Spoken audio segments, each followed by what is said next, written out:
One of the biggest challenges we face as coaches, and in fact, one of the biggest questions we receive from coaches across the country is, how do I motivate our players? How do I motivate our team? How do I get them fired up and excited to go accomplish something they don't think they can accomplish?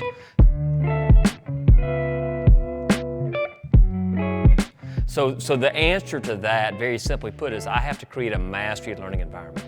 As an engineer of the environment, as a coach, you must create a mastery learning environment to bring your team, to bring your coaches, to bring your individual players to a place they didn't think they could go. So if we look at this, what does that mean, a mastery learning environment? It means we define success with the belief that our effort is going to equal success.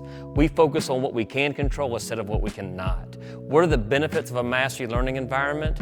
It increases our self-efficacy, it increases our confidence, it decreases our anxiety, it increases our willingness to ask for help.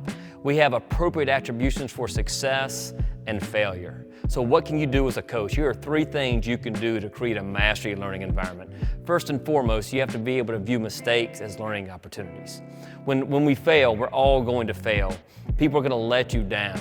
We have to make sure we're attacking the play and not the player. We have to separate who they are from what they do. What that does for me, it gives me a chance to overcome that failure. It encourages them to take risks, to try to do things that they haven't accomplished. Secondly, we have to reward individual progress, autonomy, and mastery. We have to set individual goals and recognize their progress towards achieving those goals. We want to make sure that we praise in public and we criticize in private. That's an important part of creating a mastery learning environment. We also want to make sure with autonomy is we don't do things for them that they can do for themselves. We don't want to take away that privilege and opportunity to realize what they can do on their own. And last but not least, one of the best ways to motivate your team and create a mastery learning environment is to catch them doing something right.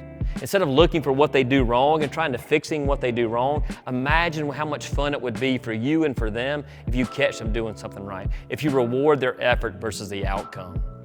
In fact, research has indicated in terms of positive feedback versus negative feedback, the ratio needs to be about 5 to 1. For every 1 negative comment, make sure you're praising them with positive 5 times.